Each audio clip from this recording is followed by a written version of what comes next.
نفرت سے محبت کو خریدا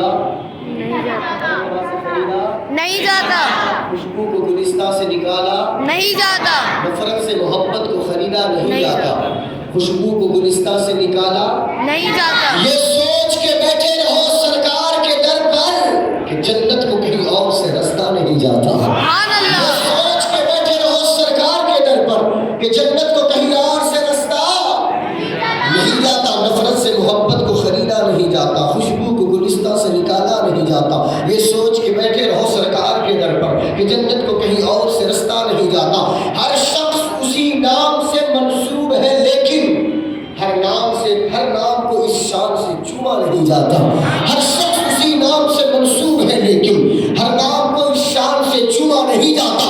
اور سرکار کے لنگر کی یہ تاثیر ہے ناصر، غیروں کا میرے منہ میں نوالا نہیں جاتا۔ سبحان اللہ۔ سرکار کے لنگر کی یہ تاثیر ہے ناصر کہ غیروں کا میرے منہ میں نوالا نہیں جاتا، غیروں کا میرے منہ میں نوالا نہیں جاتا۔ نفرت سے محبت کو خریدا نہیں جاتا، خوشبو کو گلستہ سے نکالا نہیں جاتا۔ یہ سوچ کے بیٹھے رہو سرکار کے در پر کہ جنت کو کہیں اور سے رستہ نہیں جاتا۔ ہر شخص اسی نام سے منسوب ہے لیکن ہر نام کو اس شان سے چوما نہیں جاتا۔ سرکار کے لنگر کی یہ تاثیر ہے ناصر، غیروں کا میرے منہ میں نوالا نہیں جاتا، غیروں کا میرے منہ میں نوالا نہیں جاتا۔ جنت میں نہیں کھینچو نہیں جاتا، نہیں جاتا میں چھوڑ کے آقا کا مدینہ نہیں جاتا۔ سبحان اللہ۔ جنت میں نہیں کھینچو نہیں جاتا، نہیں جاتا میں چھوڑ کے آقا کا مدینہ نہیں جاتا۔ اے زوف کمزوری کو کہتے ہیں، اے زوف مدد کر در احمد پہ گرا دے، دربان کہے اٹھ کہوں اٹھا نہیں جاتا۔ اے زوف مدد کر در احمد پہ گرا دے، دربان کہے اٹھ کہوں اٹھا نہیں جاتا، تھک گیا کہوں اٹھا نہیں جاتا۔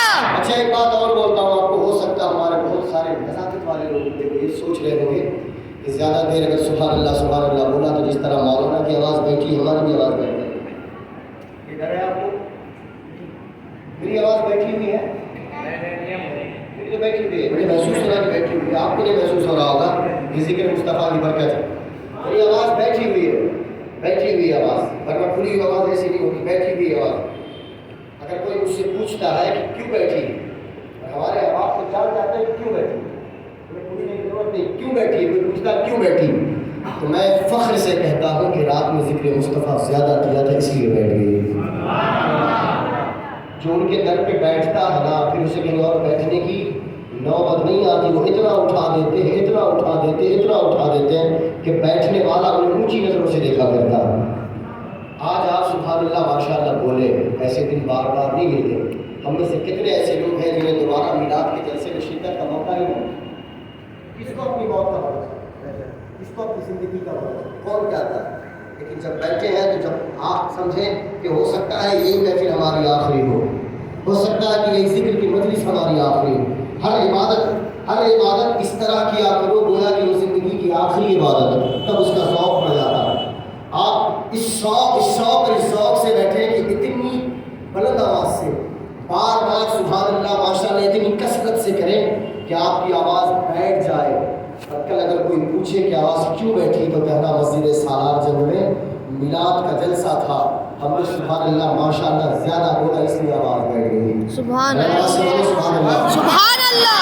نفرت سے محبت کو خریدا نہیں جاتا، خوشبو کو گلستہ سے نکالا نہیں جاتا۔ یہ سوچ کے بیٹھے رہو سرکار کے در پر کہ جنت کو کہیں اور سے رستہ نہیں جاتا۔ ہر شخص اسی نام سے منسوب ہے لیکن ہر نام کو اس شان سے چوما نہیں جاتا۔ جنت میں نہیں کھینچو نہیں جاتا میں چھوڑ کے آقا کا مدینہ نہیں جاتا۔ اے زوف مدد کر در احمد پہ گرا دے، دربان کہے اٹھا نہیں جاتا۔ اغیار کا احسان اٹھایا نہیں جاتا، اس سر کو ہر ایک در پہ جھکایا نہیں جاتا۔ آتے ہیں وہی جنہیں سرکار بلاتے ہیں، ہر ایک کو محفل میں بلایا نہیں جاتا۔ آتے ہیں وہی جنہیں سرکار یا رسول اللہ،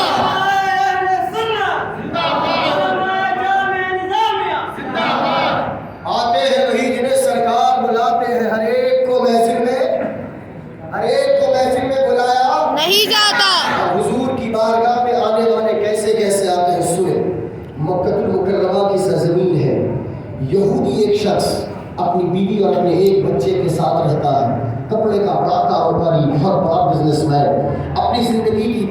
اپنے بھائی کے ساتھ فروغ دے رہا ہے، بھائی کے ساتھ پارٹنرشپ پہ تھا، اتفاقات حادثاتی کی بنا پر اس شخص کی موت ہو گئی۔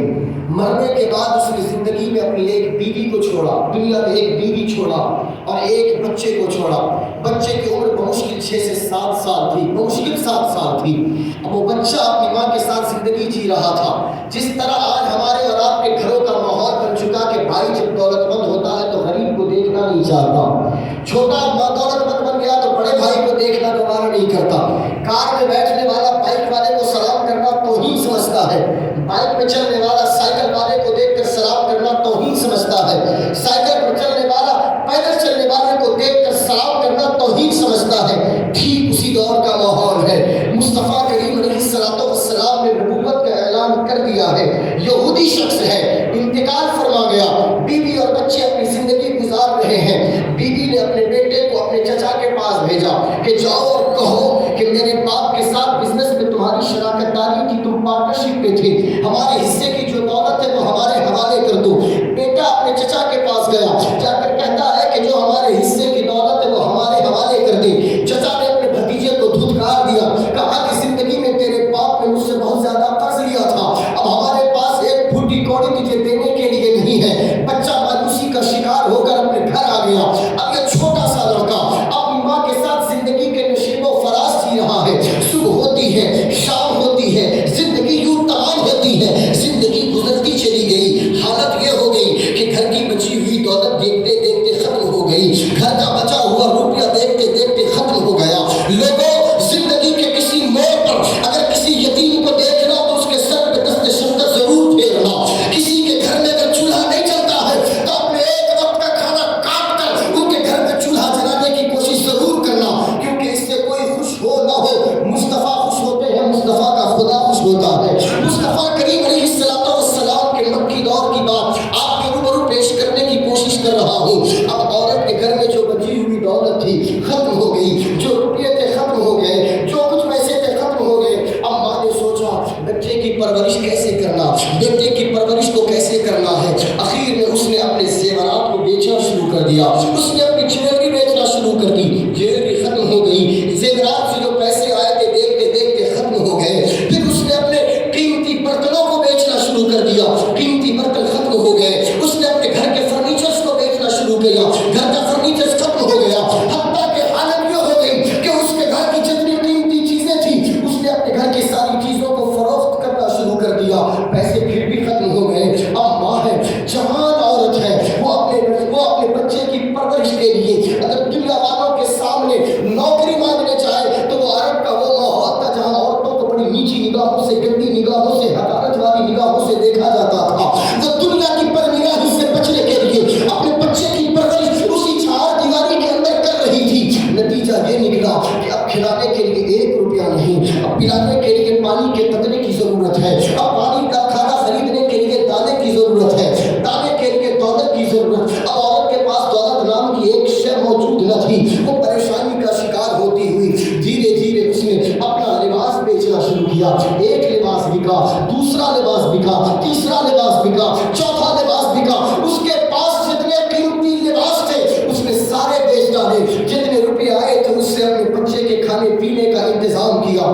زندگی گزرتی چلی گئی۔ آخر 1 دن 2 دن کتنے دن تک وہ لباس بیچ کر بچے کی پرورش کرتی۔ نتیجہ یہ نکلا کہ اب بیچنے کے لیے اس کے پاس اپنے تن کے علاوہ کوئی دوسرا لباس نہ تھا۔ وہ ایک لباس جو اس عورت کے تن پر تھا، اب اس کے پاس کوئی دوسرا لباس نہیں۔ قیمتی برتن بک چکے ہیں، فرنیچر بک چکے ہیں، گھر کا سارا سامان بک چکا ہے، اب عورت کے پاس بیچنے کے لیے کوئی شے موجود نہیں۔ ایک دن بیٹے نے اپنی ماں کی گود میں بیٹھ کر اپنے ماں کی ممتا اور ماں کے پیار سے اپنے آپ کو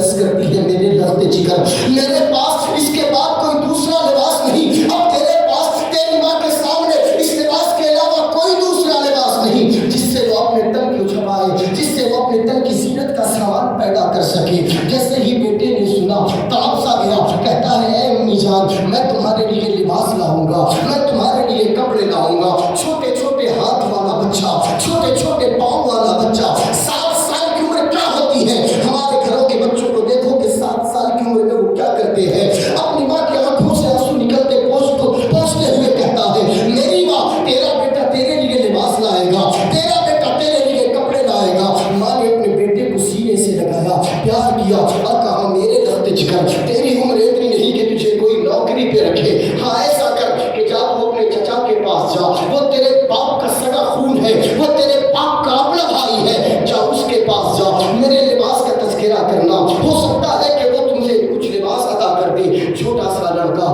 دوڑا دوڑا اپنے چچا کے محل میں جاتا ہے، وہاں نوکروں کی کثرت ہے، وہاں سواریوں کی کثرت ہے، وہاں عیش و عشرت کی کثرت ہے۔ اپنے چچا کے پاس جا کر کھڑا ہو گیا، چچا نے پوچھا کیا معاملہ ہے؟ عرض کرتا ہے میرے چچا جان آپ میرے دادا کے خون ہو، اب میرے باپ کے سگے بھائی ہو، آپ پر میرا بھی کچھ حق ہے، مجھ پر آپ کا بھی کچھ حق ہے، میں اپنی ذات کے لیے کچھ نہیں مانگتا لیکن میری ماں کے تن پہ جو لباس ہے وہ اس کی عزت کو تار تار کر رہا ہے، میری ماں کے تن پر جو لباس ہے اس لباس کے تار تار ہونے سے میری ماں کی عزتیں جھلک رہی ہے۔ اے میرے چچا تو اپنے بھائی کی بیوی پہ رحم کر، کچھ لباس کا انتظام کر دے، تیرا شکریہ ہوگا، زندگی پر تیرے احسان کو فراموش نہیں کریں گے۔ وہ ظالم چچا، وہ جابر چچا، ظلم و تشدد جس کی زندگی کے رگوں پہ میں دوڑ چکی تھی، اس نے کہا کہ جاؤ جاؤ اگر آج میں نے تمہیں لباس دے دیا تو ہر 2-4 دنوں کے بعد میرے در دولت پر آ کر بھیک مانگتے نظر آؤ گے، جاؤ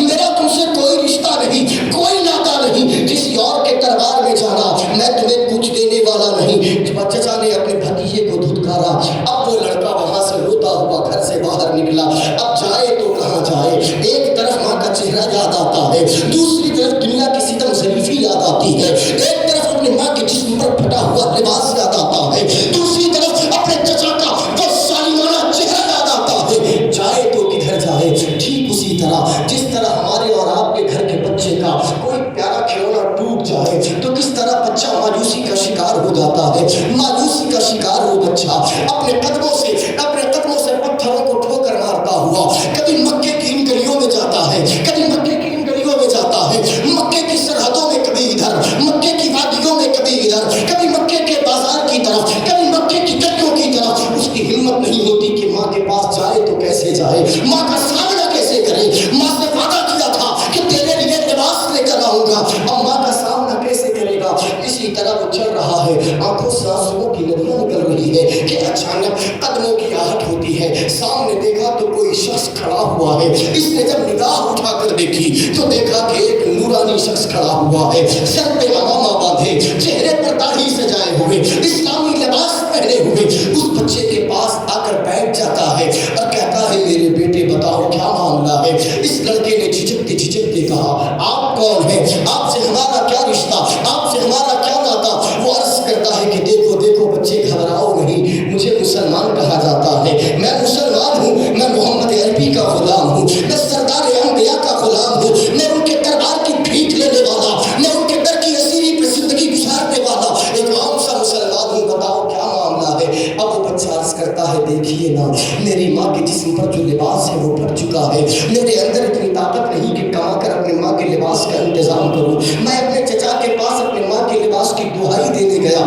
میرے چچا نے دھتکار کر مجھے گھر سے باہر نکال دیا، اب میں جاؤں تو کہاں جاؤں، کس کے پاس جاؤں جو میری ماں کے لباس کا انتظام کرے؟ مسلمان شخص تھا، مسلمانوں کی شان یہی ہوتی ہے کہ کسی کے گرتے ہوئے آنسو کو دیکھ نہیں سکتے، پوچھنے کا کام کرتے ہیں، کوئی رو رہا ہے اسے چپ کرانے کا کام کرتے ہیں،